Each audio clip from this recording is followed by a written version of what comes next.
latest weather update karong adlawng Huwebes, May 13, 2021. Duna kita gibantayan karon nga usa ka bagyo o atong gitawag og si Tropical Depression Crising. Karong alas 7 sa buntag ang sentro niini ana sa 405 kilometers silangan nga bahin sa Davao City. Duna kini maximum sustained winds nga moabot sa 45 kilometers per hour do siyang sentro, ingon man pagkuso-kuso o gastines nga moabot sa 55 kilometers per hour. Ug sa tuang latest forecast track, ang maong bagyo expected nato nga magalandfall ugma sa buntag adlawng Biyernes or as early as tunga-tungang gabi karong adlaw didto sa may Surigao del Sur o Davao Oriental area. By Sunday morning, usa na lang kini ka low pressure area o nakalabay na sa probinsya sa Palawan.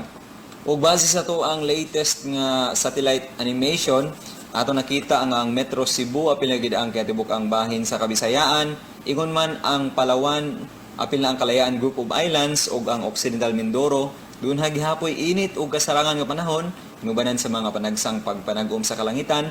Diin posible niini ang mga patak-patak ng mga pag-ulan o mga pagpanugdog og kilat tungod lang sa mga localized nga thunderstorms o wala gyud kalabutan ang bagyo.